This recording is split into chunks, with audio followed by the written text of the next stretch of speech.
Welcome back. It's time to check in with Bob Bosold over at Wax to get our midweek ag report. Welcome back, Bob. Well, it's good to be back, I think. It was about 85, 90 degrees when we left Panama City. And how were the mosquitoes? Not bad. Not Okay. bad. No, they weren't bad at all. We didn't have much problem. We saw some things you'll never see around here as far as the animals and bird life and everything. I also got a tattoo. I don't know if you can see it or not. Did you really? Yeah, I got a tattoo. Can you see that? Is it real? Like real? Well, why do you have to ask that question? Okay, sorry. Is it going to wash off tomorrow? I was going to say, I was just hoping it'd last until I get back. Oh, okay. But actually, we're in a village with one of the, there are 7 tribes, that's not necessarily the right word, but 7 of the normal or the indigenous people that have been there. Thank you very much. But and so we visited one of their villages, and I said, how do you guys stay out of the sun with sunscreen? Do you use sunscreen?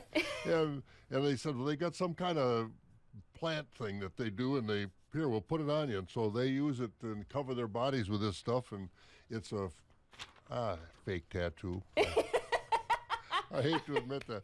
A bunch of us got it, and we were going to start a motorcycle. So after the sixth shower, it comes off? But by the time the snow melts and it warms up, our tattoos will be gone, so we won't have much. You can live on the wild side for now. That's for sure. Let's get at it this morning, but we are back. And with the turning of the calendar page, Wisconsin's Crop Progress and Condition Report was released. Last week, our farmers had just over 1 day suitable for field work. That's according to the National Ag Statistics Service. Snow in northern Wisconsin, rain in southern Wisconsin kept equipment in the shed for most of the week. Scattered reports of corn and oat planting were reported in southern Wisconsin. Even some oats are in around our area as well. Spring tillage, 3% complete. Pasture and range conditions rated 18% very poor, 14% poor, 43% fair, and 25% good to excellent. Topsoil moisture condition, 8% very short, 19% short, 62% adequate, 11% surplus in the state, and I think we can safely say getting better. Nationally, the U.S. winter wheat condition, 56% good to excellent. That's 28% better than last year at this time. And corn planting progress as of Sunday, 2% completed, of course. That's mainly in the south, and it's a little ahead of last year in the 5-year average. Most corn planting this time of the year down in Texas, where they've got 57% of their corn in already. And the Wisconsin all milk price for February came in at $19 a hundredweight, $1 higher than the January price, but $1.40 lower than last February. The U.S. all milk price in February was $20.60 per hundredweight. That's 50 cents higher than last January, but $1 lower than a year ago. Florida dairymen received the highest milk price in February, $24.30 a hundredweight. Georgia and Virginia received the second highest pay, $24.10 a hundred for their milk. And more dairy herds in the U.S. have tested positive for highly pathogenic avian influenza, or bird flu. Last week, cases were confirmed in Texas, Kansas, and New Mexico.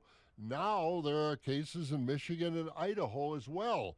And symptoms in those cows include low appetite and decreased lactation, but in 7 to 10 days, the cows are making a full recovery. The USDA and partners continue to monitor the outbreak, and they are advising producers and veterinarians to practice good biosecurity, test animals before necessary movements, and minimize movements and isolate sick animals from the herd. According to the USDA, no concern about the safety of the commercial milk supply or consumer health. The products are pasteurized, of course, to enter before they can enter the market, and pasteurization takes care of that. It's been proven to kill bacteria and viruses in milk and other dairy products. Let's go to the market board, and yesterday prices a little bit lower. There was some rain in Brazil and also other outside market influences like world politics. As we look overnight, July corn was a penny higher, the wheat down a penny, and July soybeans at $11.88, up a fraction. Dairy product prices were higher yesterday, up 1 3/4 cents on the barrel cheese at $1.45 1/4. The block cheese up 3/4. Butter up 7 cents at $2.92 a pound, but that did not translate into Class 3 prices because they went lower again. The April Class 3 traded 7 cents lower. May was down 17. June settled at 16.38. That was down 22, and prices were lower out through January. And so that's where we are around here. About the only thing we didn't see that we wanted to see when we were in Panama and Costa Rica, we didn't see any sloths because it was so hot. They said they really go into hiding when it's that hot. So, but we saw everything else, believe me. Unbelievable. Well, I mean, that's totally not surprising. They're sloths. Yeah. I'd hide too. You didn't go into the jungle and check out the shade? We were in the jungle. Oh, okay. Believe me, we were in the jungle, but the sloths weren't. Have a good one. You too.